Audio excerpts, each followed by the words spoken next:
Hey, this is Dave from Slot Car News, as you probably know, because this is Slot Car News channel. But this, hello, there he is. Hello. It's Scott. And Scott is if you don't know Scott, you probably still do know Scott because he was one of the original Slot Forum folks. And he does a great podcast slash show slash exposition of all things, talking utter slot. Careful. We don't want to fall foul of the YouTube censor. Yeah. No, we don't, because of course it's all about monetization. Not in talking utter slot, it isn't. Yeah. Well, we'll get you there, brother. We'll get you there. So today, the combined brain power of two squirrels running uphill, carrying a nut between them with a line. Have to be an African swallow. I'm mixing my metaphors here. We're going to be talking about the Scalextric 2024 line and what a triumph / disaster it was, depending on which side of the ocean you live on. Okay, being a little over the top about. We're the perfect people to do that then. Not so much hand slots across the ocean. There you go. That sounds wrong, doesn't it? Yeah. So we are just going to jump right in. I'm going to kind of follow the pattern that I did with my my video on the topic because I'm lazy and it's right in front of me. So the Williams set. What thinkest thou of the Williams set? I have opinions. Well, the first thing I've got to say is I'm not a fan of modern Formula One. I'm a huge fan of Formula One up until about, 2010 or something. So I don't follow it now. But having said all of that, I think having two relatively current cars in nice liveries in a set is a good thing. I mean, I remember you would get kind of generic cars with maybe sort of generic red or a generic yellow livery in a kind of starter set before. So I think it's good to see that. And I guess if I was still into Formula One, I would probably buy that set to get the cars. So, yeah. Yeah, I agree. I mean, all points, basically. I think starter sets are for people who aren't in the hobby, and these will have a reasonably broad appeal. The fact that it's Williams, which I guess still kind of claim to be a UK-based team, even though basically they're all in the UK, aren't they? Sort of? Well, but yeah, pretty much. Formula One is a British sport, really. But there's a great. I think Williams spans the generations. There's people ancient like me who remember them becoming famous, and then of course now they're that favourite British thing, an underdog. So we're all good for plucky underdogs. So yeah, Brits are all about the underdog. Exactly, we're all about the underdog. Yeah, exactly. Yeah, I mean, I think it's a nice starter set, and I think people are crying out for more open wheel Formula One specifically, and here in the U.S. they do mention IndyCar once in a while, but I think it's a solid set. So a thumb up on that one. I give that a thumbs up. Yeah. All right. Very, very cool. The Puma Rally 1 Hot Laps set, which is, I believe, has a gantry kind of. Or does it? No, it doesn't. I'm not sure. I think it comes with a sort of cardboard make yourself arch gantry, call it what you like, that you can put your phone on. Yeah, kind of a la magnetic racing. Possibly an inspiration, I guess. I recently discovered an app for my phone, which I'm happy to plug, called Lap Tracker. Yes, cost me all of $2 or something to download.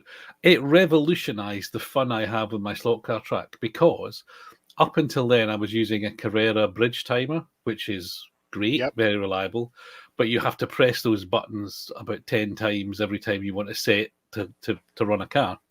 And what I tend to do is I have little rallies to myself, so I'm running 50 cars, and now it's great. I just press start, run the kingdom. That's the one. I mean, I'm sure other lap timing apps are available, but I can personally recommend that one. The reason I'm rabbiting on about that is what it looks like in this Rally 1 set, aside from the cars and the track, is there's this what they're calling Hot Laps app, which I'm guessing, because I haven't seen it myself yet, just the graphics and the thing it's kind of the same thing. And I think for a rally set, and we don't get many rally sets. I mean, unlike Spain, where rally slot cars are the thing, UK rally sets are pretty rare. So, and of course, it makes sense. The timing is much more of a factor for that kind of lap time thing. So, I think it's a good thing. But the controversy about that set is the colour of the front of the cars. Oh, Now again, I haven't Oh, boy. I haven't seen one in person yet. I've got the SCX car, which is great. I was looking forward to getting a Scalextric one, partly because I got the Escort WRC car, the Repsol livery from last year, which is probably close to one of my favourite cars from last year. So I was keen to see how the Puma worked out. I think the colour is probably not right. I don't think it's terribly wrong either. I think it's okay. I don't think it's as bad as the Bastos car from a couple of years ago, which was absolutely the wrong colour. Pretty far afield. It was pretty out. So I guess it doesn't matter. Like all these things, I wonder if I'm assuming somebody at Red Bull signs this off. So if they're happy, then that's fine. 100%. Red Bull, interjecting a little business background here. Red Bull is one of the most protective, period, of their IP. I can promise you, they go after every infringement, no matter how small, quite literally, down to very, very small manufacturers. Manufacturers being a guy with a laser printer who is selling Red Bull decals, however you want to say it. They will come after you if you are doing anything remotely Red Bull, even out of the back of your, even out of your garage. And I haven't seen the cars myself. I have seen the discussion online about the color. I haven't paid much attention to it because I haven't seen the car yet, so I'm absolutely not going to go by people's awful cell phone photos posted online, some of which posted the wrong way or blurry or whatever. I am not going to take anyone else's opinion for something on that topic where it comes to color balance or color rendition or whatever. However, if the majority of people say that there's an issue with it, okay, it's unfortunate. There's been a recent history of some pretty notable color issues with some Scalextric stuff. I'm just going to say it, and it's unfortunate. And if this is another one, it's too bad. It's not good. I agree, and I think not to dwell. Well, yeah, I'm going to dwell on the Bastos car. If the Bastos car hadn't happened, we probably wouldn't be so and other things. We wouldn't be so sensitized to it.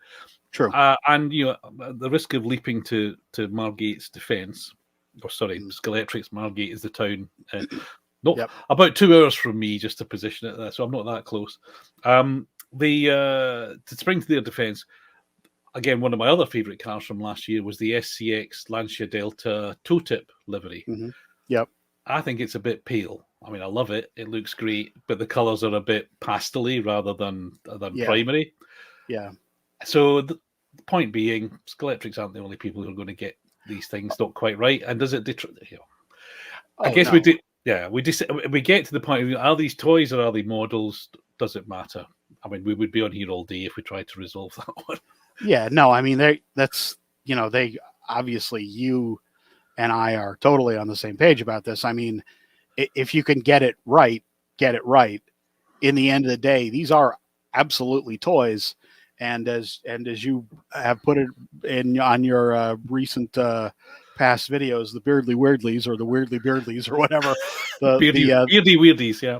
the 50-something-year-old people, maybe even older, probably even older, are really the only ones that are going to give a damn if the color is a little wrong or a lot wrong. Probably a kid isn't going to care.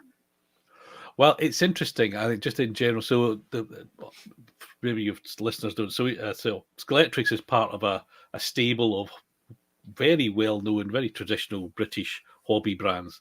So Hornby Railways, Airfix plastic kits, Scalextrics, and Corgi diecast. And on the day they did the range announcement, they do the range announcements for all of them through the day. And I've been sort of surfing a few of the other channels because I'm quite interested in plastic kits and the trees. Yeah. It will surprise you not one jot to know that Hornby are getting grief for saying, oh, this isn't good enough. What are they doing? They're a bunch of idiots. Airfix, yeah, why have they launched that? Nobody wants to buy that thing. Scalextrics, yeah, why have they launched that one? So on the basis that I guess the guys down there think we're not going to win. Whatever we do, somebody is going to go, we don't like this. And I feel, for having been on the inside of that in my old career, I can sort of understand that. But as you said, and I think if you're going to put it up as an accurate replica, if you're going to position it's a model, it's not a caricature, then do the best you can to get it right. And so we'll see. I think, having said all of that, I'm looking forward to at least seeing the new Puma. I think it's significant that Scalextrics announced they were doing this car first. SCX then announced they were doing it. And SCX launched two versions of the car before Scalextrics got one out. Now, in Spain, certainly, that means SCX have mopped up a huge chunk of that market. And again, you'll have better insight than I have, a mould which has got so few livery variations. I mean, there's basically 4 of them, something like that. Yeah. To lose out to your major competitor by... You give them 2 goals before you start. So I think that's probably a bigger issue for that car. And I guess it's why it's in a set. A brand new car, two brand new liveries on a brand new car in a set is to try and bump the numbers up because they're... Yeah, if you can't get 5 versions, 5 decorations that are actually significantly different from each other, a mold just isn't going to make money. Unless it's something absolutely earth-shattering. And I will tell you, if you could sell more than 2 dozen, which I think is being generous, of these in all of North America, you should be happy. Because really, yes, 2 dozen. Yeah, if it were my money, or if it were my quarterly projections on the line, I mean, if I had to order a minimum of 48 for 4 cases or whatever it is for inventory for Scalextric USA, I can promise you at least a third of those are going to have to go on offer when they sell them at $40 direct to consumer in 6 months' time. Some of these things just don't sell at all here in the US. We are going to move on to the next set, which is another snoozer, but I'm sure people are on the UK side of things will be very excited. The Merkur XR4 Ti grocery getter. Oh, I'm sorry. It's a very notable Cosworth. Yes, please go. Take it away, sir. Well, yeah, I'm going to pick up. It's not the Merkur, because the Merkur was a slightly different body style, I think. Okay. So it's a proper Sierra Cosworth. Even we think those liveries are an interesting choice. I mean, to be fair, again, a bit like I said with the Formula 1 car, I think these are, if they're not famous liveries, they're nicely decorated cars, and to have those in a set is not a bad thing. I think that, and Sierra Cosworth, we've got Ford is there's a lot of Ford collectors and fans over here. Sierra Cosworth is got a huge fan following. Sure. So the number of people who will probably never put it on the track is quite huge. And will it encourage people? If someone was looking to buy a set as a present for someone else, and you stood there and say, which one? And go, oh, that one's good. Sierra. I know he loves those. So I think it's a good set. I think it's interesting liveries. I give that one a good tick in the box, I think. Yeah, no, I agree with you. I think it's a great set for the UK and nowhere else. Well, no, sorry, not the UK for everywhere else but North America. I think this is a terrible set for the US. It won't sell here. It's not meant for the US. It's meant for UK and rest of world sales. As I will talk about throughout the video today, I have gotten confirmation from Scalextric that the US stuff is coming fourth quarter of this year. These were kind of the first half of the year releases. I don't really know why all of us were told or parroting or whatever that these are first quarter releases when these are the first half of the year's releases, and then announcements will be made at the middle of the year for the next half of the year. So in any case, we just did get a new kind of US/Australia set with the Mustang and the Camaro in it, which I believe will be a carryover set from year to year, which is a substantial thing. It's people who aren't in the business don't understand having a carryover set is a pretty big deal. Sets usually kind of are produced more than once throughout the period where they're available. Cars, however, are just produced one time. And then sets, especially if they're a carryover set, like the Mustang set, like probably the Sierra set, will be a carryover from year to year, so it'll be available more than 1 year's catalog. And so it's a pretty big commitment to do kind of carryover sets. So we already did have the one kind of US set. I'm sure we'll get some other, I shouldn't be sure of that actually, that we'll get some other kind of set toward the end of the year. However, the next sets we're going to talk about just generally together are the Batwings micro sets, which I think are great for kids. Scalextric, I'll be honest, need a good entertainment license set because Carrera is absolutely killing it with their Go sets and their entertainment license sets in general. Say what you want. Go pays the bills at Carrera. It was 60+% of what we sold when I worked there, up about the $14 million that we were projected to make 1 year, which now I understand that Carrera of America has. Hello, people texting me. Thank you. No, the smaller scale stuff really does pay the bills. These sets are not aimed at us meaning older hobbyists. They're aimed at kids. And I think the Batwings is a solid enough entertainment license with a tie-in with a vehicle that I'm all for these. And there we are. Your thoughts, sir? I think you're closer to it than I would ever be. Interestingly, I bought a small scale set for my grandsons in Canada. I bought Carrera Go because it was the Mario Brothers and Mario Kart. So it was simple choice. So everything, bringing true everything you've just said. Carrera, a good strong license, and away you go. It's not an area of the market. My obviously because I was into Scalextric, my kids sidestepped the whole kind of small scale thing. None of them ended up interested in slot cars, but that's a different story. So I've no real experience of the smaller cars, and I recognise it's a toy. Completely recognise what you're saying about from a business point of view. This is absolutely the bread and butter. All the fancy dance stuff, which is the icing on the cake, is no good unless you've got the cake to put it on. So I'm grateful to do it. Wish them every success because it means we get interesting other cars. Exactly. We are going to move on to other cars. Not the one, but the most interesting choice, I should say, for me and for everyone here in the U.S. probably was the checker cab. What say you on this topic?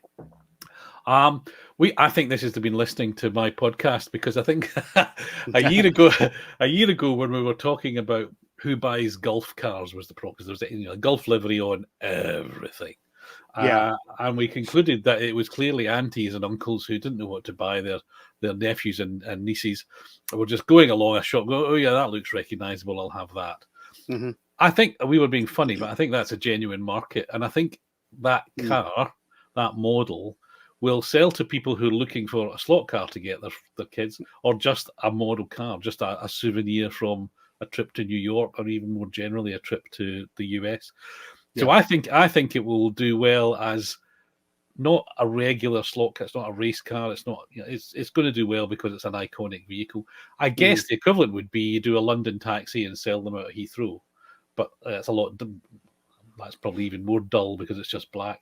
So we'll see. I'm sure you'll tell. I mean, this is again the only livery you can put on this car is yellow with checkers down the side, is it? When there's no. Basically, they were used by. They were sold. I mean, obviously there was, who knows how many of these things made over decades. I think that I probably should have looked this up, but I mean, I think the Checker was his own car company, and it made just that car, I guess. I'm sure people will be happy to correct me if it was made by whoever else.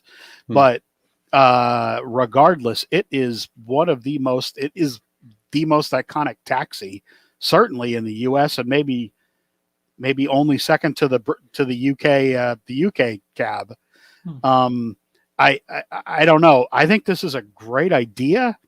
You can sell this literally forever. It is timeless. You can put it in a set with, you can put this in a set with a Batmobile, because of course Gotham is New York City, and you can put this in a set with literally any Batmobile, because who the hell cares? It's New York City, and you can make this car forever. It can be a mold that stays in the line as long as people are buying the thing, just like the Batmobile. That's what the argument was. Well, people said, well, you can only make the Batmobile. Well, yeah, no crap. That you can make that forever. Corgi literally made a business on maybe half a dozen cars over the last 50 or so plus years, and the Batmobile was one of them. Yeah, and you can do this with this car. That I've seen black ones, that were bought by regular folks and used. So you could make a black one, but this can be put into literally any set with a city theme or a New York City theme, and you have fun with it. It's a fun little car. Yep. It is complete nonsense, but I love it, and good job, Scalextric. Yep, I think I agree with you. I think I think they showed a teaser image before Christmas, didn't they? And it was pretty. I mean, it was sort of a fudged out silhouette. Yep. But tellingly, instantly, you could tell what it was. Now, yes. If that recognition, so even when you can't see the color or actually the full shape, just a little bit of the outline, then yeah, that's a definition of an icon. They're going to set that. And I will out Simon on this. They posted that. I commented, "Oh no, that's not a checker cab, is it?" Within 10 minutes, he messaged me with a screenshot of my comment and said, "Oh no," and teasing me. I think it's great. I seriously, it is the most different, odd, strange choice, and a pint of beer on me. When I see Simon and or whoever decided this. I agree. The key thing, and this is talking business rather than toys, if they try and sell it through regular model shops, it'll be a failure. They need to be selling that through souvenir, airport lounges, that kind of thing. That's where that will find a market. If you try and sell it through hobby stores, yeah, the kind of people who go to hobby stores aren't going to want it. So. Not in a continuous way. So I hope it's a sign that in terms of their distribution and the way they're taking things to market, they're changing the way they do it, because they need to do something to grow the volumes. I I think I agree with you, and I think they are the new. I think he's the CEO, Sean, who was hired, who I happened to meet in New York. If you follow him on LinkedIn, which as a slot car viewer, if you care to get firsthand news yourself, you should follow these people. He posts regularly about new collaborations they've done with different distribution channels, different people in the toy industry. In any case, they are doing that, and there we are. The next model, the Poppy Land Rover. This looks fantastic. I think it's going to sell well. I do know that the green Land Rover, which has yet to hit the market here in the U.S., has been one of the most requested recent releases from Scalextric, much to the surprise of a dealer or two that I have talked to. What do you think about this release? Well, we're going to see that Land Rovers of various colours and configurations for the rest of our natural lives, because yes, we will. A bit like you said with the taxi cab. I think this is a kind of a genius move. So I gather the original green one and it was only launched here late in the year. And again, I've not seen one sort of in the flesh on the track, but they're gone. They're all sold out. You can't get one for love nor money. So I think there's a number of things they can do. Colours. There's a number of liveries they can do. There's royal connections. There's safari. I mean, sure. I'm not a Land Rover fan, but I recognise that as a brand, it's a big thing. And I think the way, again, I'm trying to stretch back. I talked briefly to Simon about this back at Gaydon in May. I think they can do different body configurations. I think the way they've designed the body, they can shake it up. So it's not just going to be colours and livery. I think it will be in the set for a long time. Yeah, I'm very happy to see this. While it's not a U.S. themed vehicle, I think it's absolutely fantastic. And immediately, because I'm a Anglophile, I watch The Crown. I watch literally everything that hits TV that's a British something or other, that's a live news event. Immediately I thought of the Crown and the Queen driving around with her corgis in Scotland, taking pictures. She was a hell of a photographer, by the way. She was a hell of a woman, one of these. Actually. In any case, it's a great mold. I'm happy that they're doing this. And next, we have I guess it's a maroon GTI. What do you say about this one? That's a street car, by the way. Yeah, street car. That's the thing which slightly took me aback. So I think it's quite a dark color, and it's so I think it's an initial shock road car in a dark color. But again, there's a theory, isn't there? So everything that's kind of 30, 40 years ago is what sells now, because we've all got older and we buy that stuff. So in which case, it's bang on the money. And I think, again, there's some nice racing liveries. There's some nice rally liveries. It'll do quite well. I mean, I do have some road car slot cars. I don't mind them. In fact, some of them, auto art ones are absolute joy. But it's a quirky thing. But I think in the diecast world, road cars outsell race cars, so not a bad thing for them to put in. Yeah. I've got that one, the Spirit one. Yeah. Yep, on my obviously close at hand, so therefore it is the car of the year. Is my copy, I should say, of the Spirit stroke Avant slot Golf. And my wife had a 84 Rabbit, a diesel Rabbit, and this release, the Scalextric release, I think is great. I hope they can do racing liveries. I hope they will do, I should say, racing liveries with it. I thought exactly the same thing.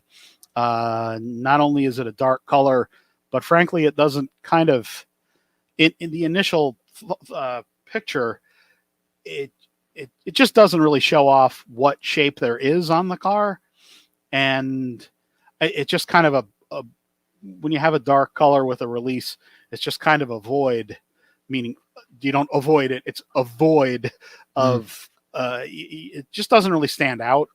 That's very nitpicky, nerdy, old guy stuff. But I think this is a great choice. I'm very happy that they're doing it for personal reasons. Yes, please give me Rally. Please give me a silvery one that which is what my wife had, and we dated in first. And I'm quite happy with this car. It had a pretty decent following here in the U.S. So I'm pleased. Yeah. I Next think it's car. A good show. I think we're going to go to is the Lamborghini, which is again, it's kind of an odd choice for color. It's the green one. And I mean, the Countach, I love. It is a car that we had talked about when I was still there. It was Simon, who is now head of brand, but who was a researcher then, and Martin Weaver, who was head of brand then. We sat in a meeting, and I said, "Well, why is there no Countach in the market at all from anybody? This doesn't make any sense." As you said, before, it's that kind of 30-year time lag that we get in market to where things are kind of thought of as nostalgic. Although I think just about everyone who is a car fan, even if they aren't a huge fan of this Lamborghini, they will acknowledge it was probably one of the best body designs ever, and easily 30 years ahead of its time as far as the look of a car.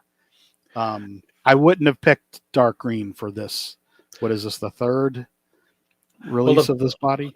They've done a red one in the sense of the Right. pace car. They've done a white one, and they did Right. a dark blue one. So the dark blue one. Yeah. That's so if they're making lane colors, then yellow next. They don't think in those terms. Yeah, I mean, I definitely think it's a. I'm happy to have them do another Lamborghini.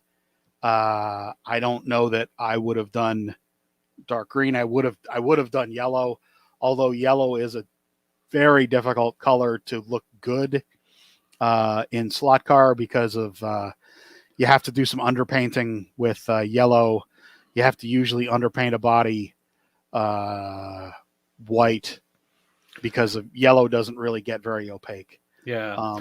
Maybe that's why they avoided it. I don't know. Well, the other thing, of course, green is now, but a sort of bright, almost fluorescent green is Lamborghini's color, modern color.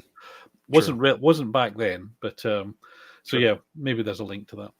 Speaking of green, David Piper, the I can't call it a red car because it's not a red car. We are avoiding a license by the green red by car. Pretending that this isn't a Ferrari and hoping that Ferrari doesn't sue us if we're in the business, or slap us with a cease and desist if we import Ferrari into the U.S. Well, that's maybe. I think it's this mold.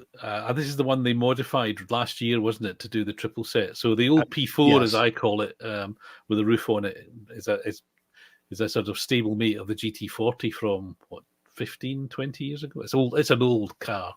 It is quite good, I have to say. I quite like them for what they are. I mean, they're not as good as the more recent Polycar, etc. But they're okay. So I'll probably get one of these because I've got a few of the red ones, and David Piper green is always welcome. So yeah, I mean, I think it's fine. I think unfortunately the mold was done a little too much with the straight edge and not enough with the Martini. Their Italian cars should bring to mind a woman's body, not a box. and I found these cars to be much too restrained in design shape. In any case, I think it'll sell well. I think it's a good use of the mold that they already have. David Piper is known by everybody, and even if he's not a green Ferrari, I mean, you got to get use out of the mold that you have. Speaking of getting a limited use mold, the new John Player Special Olympus cameras. What is this? This is a Lotus. Lotus right? 79, yeah. Yeah. So Mario bit of a Andretti. mixed history on the the most recent Formula One cars, right? This was my disappointment of 2023. So and I get cuts to why they meet. Not why. Not my disappointment isn't the reason that Scalextric are splitting the range. Your personal disappointment. Yeah. If only we had that. Yeah, right. So I think in general, obviously the tradition of announcing the range at the beginning of the year is rooted in a time when they were just telling wholesalers and traders what was coming. It wasn't a public announcement as such. Right. That's kind of morphed into a public announcement due to social media and YouTube. And of course, what the trouble is, great, we get to see all this information. But then we all clamour for stuff. We say, I saw it in January the 6th and I still haven't got it on December the 20th. Why haven't I got it? So quite rightly, I think, just to minimise the grief, they've sort of said, well, we're going to hold back that. And so I completely understand, and I think it's the right thing to do. However, when this was announced last January, I immediately put my order in for the twin set of the GPS Lotus and the Brabham fan car. Yep. And when my supplier phoned up and said it's here, I said, I don't want it. I say, his head's too big, he's sitting too high. The gold is gold. It should be yellow. It wasn't actually gold because it didn't show up on telly. It has to be. Fly got this right on the car.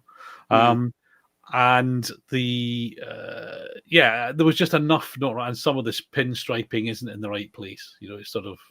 So I just went, I don't want that. It's not right. It's going to annoy me every time I look at it. It's going to annoy me. So fair enough. I bought the Martini one and I spent a long time sanding Mario's bottom to try and get him to sit a bit lower in the car.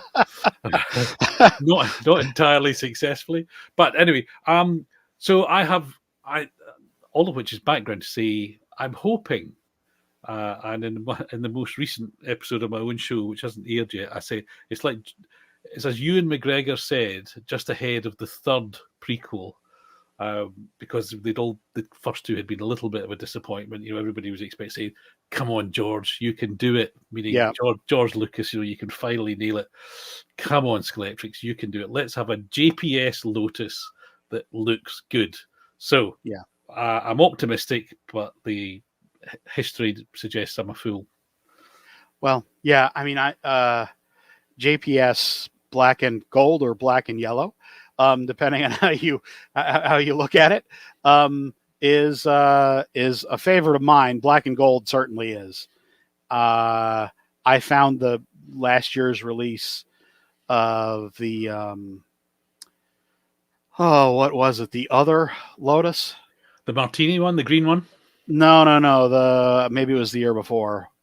Was it the Senna car? Or the Senna car, yeah. So there was a GPS and a camel. Yeah. Two GPS.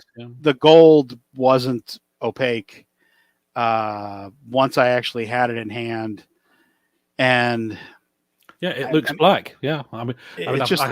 I happen to have one to hand. It's not kind of. Oh, there you are. I have that car as well by Fly. Yes. Yeah. The reason Senna's looking a bit floppy is he's leaning. I lowered him a little. I lowered him a little too much in the cockpit. Can I continue my rant about what I hate about these cars? Please. Why have they put a modern driver's helmet on a 1980s car? It's too big and it's the wrong shape. And when you make it bright yellow, it's very obvious. So, sure, it's what the guy running in historic racing looks like. But I ain't buying this because it's a historic race car. I'm buying it because it's what I grew up watching on the telly. Anyway, it bemuses me why they do that. No, good point, sir. Good point. That's what we're here for. I'll have another sip of tea. I'll calm down. Oh, there you go. I doubt it. Please don't calm down. And I can encourage you to drink a man's drink, that is coffee, rather, rather than dishwater. Sorry, I actually do like tea. I do Look, like tea before I know get you, too much hate. yeah, I know you started the revolution over it, but don't careful. Yeah, exactly. Well, We still haven't forgotten. Yeah. yeah, exactly. That's okay. We'll remind you. Um, the Pagani. This is a, and you have to wind up for this. Huayra. I don't know why I'm saying it like I'm mocking it. I think this is a great mold. Again, not for us racers, but for kids and general kind of car enthusiasts. People know what a Pagani is, and they need to be doing more of these. They've done a great job, I feel, on the mold. I have not put it next to a real one, a photo, of course, never interacting with a Pagani in real life. But it's they hit the mark with this. I don't give one thin damn if it's a super resistant, high resilient, quote unquote low detail car, because it's not. It does have an interior. You just can't see it, which is odd in the production process that they do this, because the only thing it lacks on the inside is a driver's head, I believe, which is part of a different mold. In any case, behind the scenes nerdery, I think they hit the mark with this car. I'm glad they're doing this. You have any thoughts on this one? I completely agree with you. I mean, it's not for me really. I guess it's when we're talking about the Lamborghini before, where that's one for us old blokes. This is one for the young kids. Mm-hmm. This is probably what's on bedroom walls now, whereas 40 years ago it was a white Countach. So Yep. I can see it being attractive to kids. Oh, I know what that is. Let me have that. Yep. And and I'm sure it goes well. I'm sure it's the old story with keep the magnet in, run it as it was intended, and it's going to Yeah. do a good job. Yeah, Absolutely. The Parmalat Alpha, the Brabham. I have a feeling you're going to take a rather dim view of this car as well. See comments about the Lotus again. Driver Got sitting too high, helmet too big, stripes not accurate. Certainly they weren't on the one I got. I bought the other release, the John Watson one. To be fair, I didn't notice the stripes weren't accurate until I compared it to the photographs. Okay. They don't extend far enough, and they're not quite. I'm nitpicking, you go to Scott, but I Sure. think this is the difference between that Pagani. So yeah, it looks like a Pagani. You don't get the micrometer out. You're happy. Right. Well, if you're going to make a model of and call it an icon, a Formula One car from the past, get it right.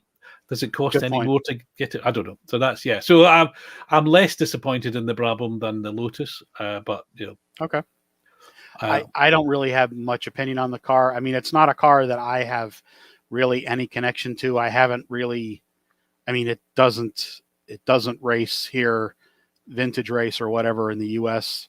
To the best of my knowledge, it's probably still, in some garage in the UK or Germany or somewhere, and comes out once a year for Goodwood, maybe, or maybe not at the Bamford estate, and whatever. Okay, it's not a car. I like their older, like these, which are also right at hand, so they must be cars of the year. Again, they absolutely nailed the thoughts, the wishes, the hopes and dreams and prayers of people when they released these cars. Yeah. And this old cigar cars, as we call them here, I think they're beautiful. They're simple. They did exquisite work with these, to my eyes. I mean, I don't know if they're completely accurate or not. I do know that if you can find these, you're going to pay a premium for them, and they seem to be incredibly well thought of. I dearly wish they would do more of these cars rather than kind of the newer ones. There are probably more versions of Coopers than just about anything else. Obviously, the Sharknose, they were literally raced and then all but thrown away in real life. not unlike the mold from Scalextric, which is long gone, unfortunately was thrown away, along with, I believe, the Cooper mold. In any case, I really wish they would stick to older Formula One cars, probably because I prefer them. I mean, it's just bias. Yeah, that's basically. I would modify that slightly and say I wish they would stick to that level of finesse in the modeling. 100%. 100%. Because I think one of the things, those and also the earlier, the Van Wall and the Maserati, so the 50s cars. Yeah. When you look at, so the detail on the drums, the detail on the drivers, and in fact, Froylan is probably the worst one. The Fangio and the Van Wall driver actually look like the people they're meant to be. Whereas we get Mr. Blobbyhead in a GT40 and a whole load of other things. So I lament the care and the detail that went into those, because I don't see it being replicated in the new ones. I agree entirely with the sentiment, and the careful wording is, lament. I think that really is the case, where you hate to say you're sad about seeing a company go in a direction, but it's unfortunate when you have the level of care in a car like this, with so much fine detail, with the quality of the mold, with the obvious attention to detail in not only, designing it, but producing it. Yeah. In any case, I totally agree, and lamenting we all want, we really do, whether we, if you're a person of goodwill in the hobby, you want Scalextric to do well. You want all of these companies to do well. Any negative, nasty, ridiculous, snarky comment that I make is born out of the fact that, I've been in one part of the hobby or another with Hornby's products literally my entire life, with Airfix, not necessarily with Scalextric, but Corgi. It goes back to when I was literally 4 or 5 years old, getting something from Airfix or Corgi from my grandparents or my uncle. It's in my blood to want nothing but good stuff for them, and to get what we're getting, some of which now I don't want to overstate it too much, but it just doesn't feel like we get the care across the entire range that maybe we used to. And that's probably confirmation bias. It's definitely confirmation bias. In any case, the new Batmobile, it's a toy. It's not the Barris Batmobile, which is the only one that I really feel matters the most. I'm glad they're doing this. It's not particularly a car that I would have done, but if they're going to make a whole collection of Batmobiles, fine. You have any thoughts on this? I guess they've got the Batman license because they did the most recent one last year. They do. And I think it's a good thing. It probably falls at not the same category as the Taxi, because I think we said the Taxi will sell and sell. I think the same category as Lady Penelope and other film cars, which are, maybe the Blues Brother car as well, where there'll be an initial batch of people who'll go, I've got to have one of those. Yeah. And then the tail will be very short. It's not the sort of thing that's going to sell on and on and on, I don't think. Yeah, no, I agree. I agree entirely. But yeah. The kind of, and I haven't looked up the livery on this car to see what color this actually is, but the sort of mustard color, number 8. Yeah, this isn't the Mercury, is it? GT40. I gather, I'm no expert on GT40s, but I gather the real car was more of a kind of sort of coppery or bronze color, rather than gold. So yeah, and I think all they're showing in the brochure stroke website is a rendering at the minute. It's not an actual sample, so we don't know what color it's going to end up being. So. Right. I should have looked this up, because I'm not an expert on them by any means. I've seen a number of them in real life. I've done a lot of research on these just kind of out of curiosity, I guess. And now I'm really wondering if that's the Mercury, because there was one Mercury that was made, and it's not a GT40. And it was kind of that bronzish, not bronze. That's not bronze. In any case, I need to think about that car actually a little more now, maybe. I don't think the mold was particularly great on that GT40. It's much closer to the Fly rendition of the car than the Scalextric version of it. Again, not so much straight edge, more woman's body. The GT40s are quite a curvy, delicious car, and boy howdy, yeah, I do love me some GT40. The SLS Mercedes, that's gray and D2, whatever D2. it is. Well, assuming they get it right, it should be silver.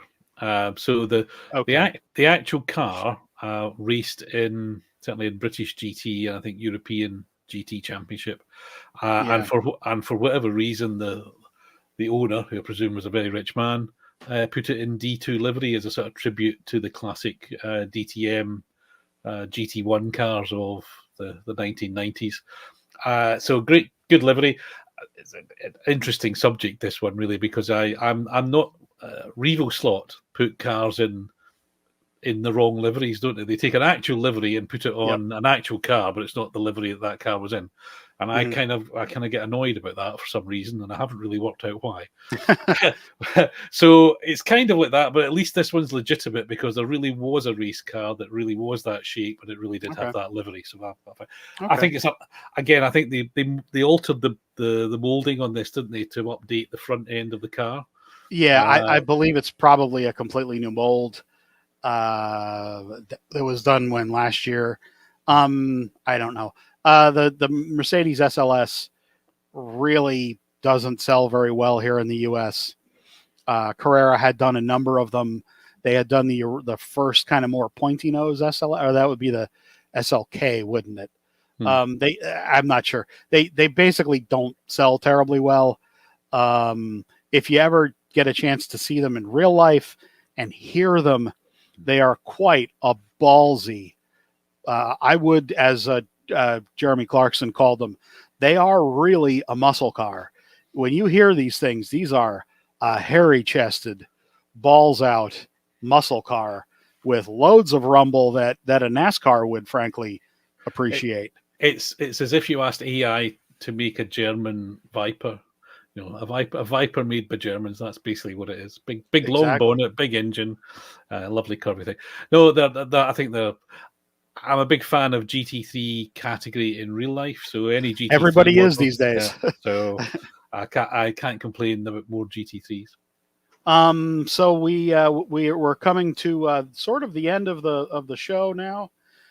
We got an Escort that's coming. The Ford Valvoline. Yeah. What do you think about? I'm sure you're liking that one. Well, I as I said earlier on, the Repsol livery from last year is probably one of my favourite cars from last year, and so that affection spills over, if you like. Sure. Personally, I might hang on if I've got any self-control at all. I'll hold off because there are some cracking liveries. There's a great Bastos livery that would go on this car. There's a couple of other liveries. So it's a car that only really rallied for 1-2 years.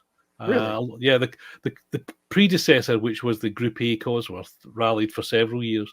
The WRC version, the different wing, is the way to tell. Really only had a couple of years, but there was a lot of nice liveries, and you put Bastos, any car in a Bastos livery, and it looks great in my mind. Yeah. So, the Jag, the long nose. What is this? I don't know my Jag nomenclature as well as I probably should. Citibank livery and the XGS.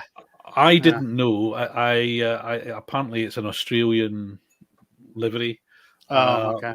Fairly late right, on then. in the car's life. So yeah, I guess it says we've been lucky. We've had the black one and the green one. Mhm. There's one more works. Well, there's a GPS livery they could do. Okay. Please do it properly. Yeah. Yeah. Yeah. I mean, it's okay if it's kind of aimed at the Australian market. I think that's fantastic. Yeah. Not a car that. I mean, I don't really mind those years of Jag, even though clearly I don't know them very well. But it's I mean, it's not a car that's going to sell very well here at all. Which brings us to the Sierras that were in the first the set that we talked about, which again these are for the home market, and that's where you have to make sure that your base is solid. And I think it's great that they're doing cars that that people in the UK, or I mean, frankly, around the world, this car is a world beater. It's a killer. I recognize that. Any ridiculous comments I make, I mean, I do understand that the car was a very important car and it was crazy fast. Yeah, and it makes sense to do. So, you know, me just mocking it is just being ridiculous and having fun with the subject. So I'd make one plea and a similar one that this Sierra Cosworth won the Spa 24 Hours, and when it first did it, it was the first turbocharged car to win the race, and it was beautiful because it was in Bastos livery. So we've arrived. And there we have it, folks. So I'm hoping there's some more Sierras to come. But so now we got to the last two cars here. We're gonna save my most mocked car of ever for last. So we're gonna the VW Beetle number 66. This is not the gurney driven car, correct? This is just a I'm assuming it's a Goodwood car release, and that's why they've done a number 66 VW Beetle for some reason, and not the gurney car, which they should have done, in my opinion. You've given it more thought than I have. Okay. I just went, right, another Beetle. Yeah, okay. Yeah, it's another Beetle. It's an Beetle. It should have been the gurney car. I mentioned that numerous times internally when I was there, that if you have this mold, just do the damn gurney car and then do whatever else nonsense after that, because people who are not likely to ever buy a Beetle would be likely to buy a gurney Beetle just because it's a gurney car. And that brings us to the most ridiculous car. I've just worked out which one you're going to mention. Yes, in our last minute and a half, the Ford Anglia, which I roundly criticized for while I was still in the company, for anyone suggesting that this car should be made.